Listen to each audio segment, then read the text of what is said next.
Hello everyone, कैसे हो आप सब। आई होप आप सब ठीक होगे, अच्छे से अपना ध्यान रख रहे होगे, है ना, इस कोरोना के काल में।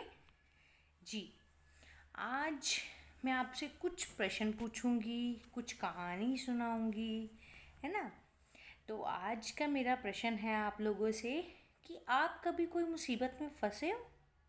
बताइए मुझे, कभी आप किसी मुसीबत में फंसे हो या आपको कोई प्रॉब्लम हुई हो, तो उसमें से आप कैसे निकले हो, कैसे निकले हो आप अपने उस प्रॉब्लम में से, ये बताइए मुझे। जैसे कि मुसीबत मतलब जैसे कि आप कभी स्कूल पे रह गए हो और आपकी जो वैन है, जो बस से आप स्कूल आते हो, वो चली गई हो, तो आप क्या करोगे। इस मुसीबत से आप कैसे निकलोगे। आप अपने स्कूल में वहीं पे मैम से बात करोगे, कोऑर्डिनेटर मैम से बात करोगे, या गार्ड अंकल से बात करोगे कि मेरी वैन चली गई है, मेरी बस चली गई है, तो प्लीज़ मुझे घर पहुंचा दीजिए, या तो मेरे घर पे फ़ोन कर दीजिए, है ना। या वैन वाला वापस आके आपको लेके जाएगा। ऐसे ही होते हैं ना। Very good. ठीक है, तो आज का हमारा जो ब्लॉग है उसका नाम है चीनी चींटी और भोलू तोता। इसमें क्या है कि जो चीनी चींटी है उसको कोई मुसीबत आन पड़ती है, तो अब हम इसमें देखेंगे उसे क्या मुसीबत आन पड़ी है, वो उस मुसीबत में से कैसे निकली है, किसने उसे बचाया, ठीक है, किसने उसकी मदद की, उसके उसे मुसीबत में से निकलने के लिए किसने उसकी मदद की। ठीक है, चलो रीडिंग स्टार्ट करते हैं, पढ़ना शुरू करते हैं हम। चीनी चींटी और भोलू तोता, ब्लॉक 16। 16 मतलब 16। सर्दियों का मौसम आने वाला था। सर्दियों के मौसम में क्या होता है, सर्दियों का मौसम जब आता है तो चींटियाँ क्या करती हैं, पहले से खाना इकट्ठा कर लेती हैं, ताकि सर्दियों में वो नहीं दिखाई देती ना आपको, गर्मियों में दिखाई देती हैं ज़्यादातर। तो वो क्या करती हैं, गर्मियों में खाना इकट्ठा करके रख लेती हैं और सर्दियों में वो सारा खाना फिनिश करती हैं, ख़त्म करती हैं और उससे अपना गुजारा करती हैं। ठीक है, तो क्या था, सर्दियों का मौसम आने वाला था, कुछ चींटियाँ अनाज के दाने लेकर जाती थी। अनाज का मतलब होता है गेहूँ, चावल, दालें, ये क्या होगी, अनाज हो गया। अब कई बच्चे पूछ सोच रहे होंगे कि मैम गेहूँ क्या होता है, चावल तो पता है उन्हें, दालें भी पता है ना। बेटा, जिसको आप पंजाबी में कनक बोलते हो ना, वो होती है गेहूँ। हिंदी में उसको बोलते हैं गेहूँ, कनक जिससे आटा बनता है, खाना रोटी बनती है, ठीक है, उसको बोलते हैं गेहूँ। तो क्या था, सर्दियों का मौसम आने वाला था, कुछ चींटियाँ अनाज के दाने लेकर जा रही थी। अचानक से काले बादल छा गए और बहुत तेज़ बारिश होने लग गई। जब बारिश होने रही थी इतनी ज़्यादा तेज़, तो क्या हुआ, सारी चींटियाँ इधर उधर भागने लग गई। क्यों, अब वो पानी में क्या हो गया, गीली हो जाएंगी या पानी में बह जाएंगी, है ना, यही होगा ना, इसलिए वो इधर उधर भागने लग गई जल्दी जल्दी। चीनी चींटी भी भागी, ठीक है, लेकिन क्या था, उसका पैर फिसल गया और वो एकदम से नदी में जा गिरी। चीनी चींटी घबरा गई। घबराने का मतलब होता है डर जाना।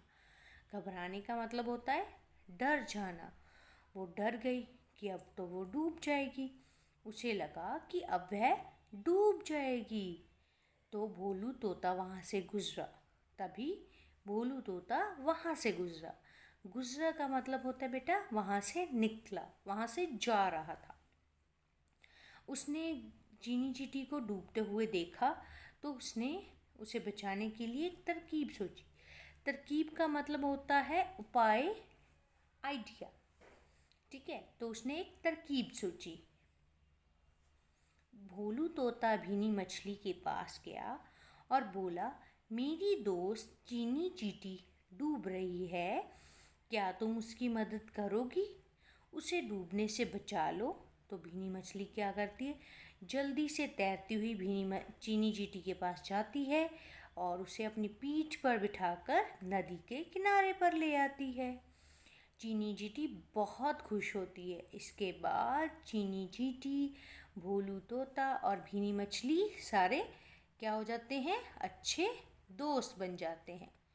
क्या होता है? अच्छे दोस्त बन जाते हैं। जी, अभी तक हमने कहानी में क्या किया? कहानी को देखा, कहानी के चित्रों को, कहानी को सुना, कहानी की बात समझी और जो कहानी में समझ आया वो आपने मुझे बताया, या कहानी से जो हमें शिक्षा मिलती है वो आप समझ सके। ठीक है, आगे में हम करेंगे काम बताने वाले शब्द। क्या होते हैं ये काम बताने वाले शब्द? जैसे कि मैं आपको बोल रही हूँ कि लड़की खाना खा रही है। लड़की क्या कर रही है? खाना खा रही है। जब वो आपको कैसे पता चलेगा कि उसने खाना खा लिया या नहीं खाया? ठीक है, खा शब्द से आपको ये पता चलेगा कि उसने खाना जो खा लिया। बच्चे खेल रहे हैं। अगर मैं बोलूँ बच्चे रहे हैं, क्या कर रहे हैं? आप भी मुझे पूछोगे ना, मैम क्या कर रहे हैं बच्चे? तो मैं बोलूँगी खेल रहे हैं। ठीक है, उछल रहे हैं, कूद रहे हैं। तो इसमें उछलना, कूदना, खेलना, खाना, ठीक है, ये सब क्या है? काम बताने वाले शब्द। काम बताने वाले शब्द। जिन शब्दों से हमें किसी काम के होने या करने का पता चलता है, उन शब्दों को हम काम बताने वाले शब्द कहते हैं। इनको क्रिया भी कहते हैं। अभी आप छोटे हो इसलिए हम लोग इसको काम बताने वाले शब्द कहेंगे। ठीक है, जैसे कि राजू गिर गया। तो गिर क्या हो गया? एक काम बताने वाला शब्द। कैसे?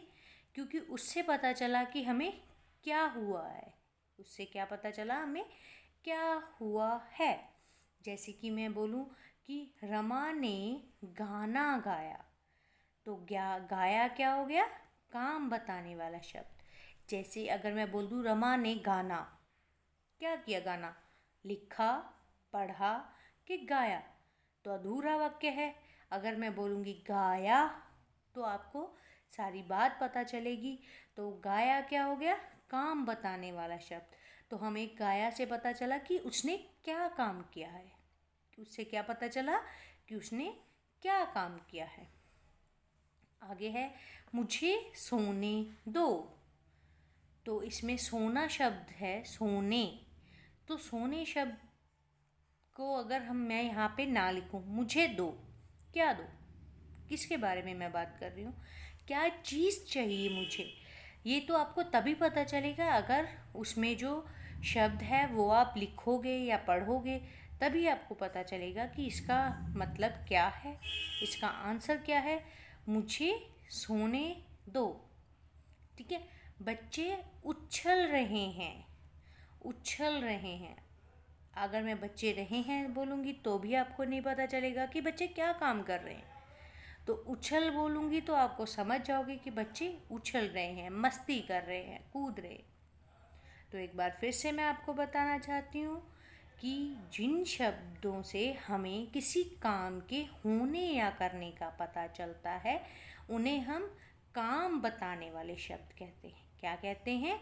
काम बताने वाले शब्द। इन शब्दों को क्रिया भी बोलते हैं। ओके, इन शब्दों को क्रिया भी बोलते हैं। पर अभी आप छोटे हो इसलिए हम बोलेंगे काम बताने वाले शब्द। आज हमने क्या किया? आज हमने चित्र देखे, उससे संबंधित कहानी समझी, मुसीबत में हमें क्या करना चाहिए, कैसे दिमाग लगाना चाहिए वो सीखा, कहानी को चित्र से अनुमान लगाया, कहानी पढ़ी, कहानी को समझा और हमने क्या किए? काम बताने वाले शब्दों के बारे में पढ़ा। काम बताने वाले शब्दों के बारे में पढ़ा। ये था हमारा आज का टॉपिक। ओके, धन्यवाद।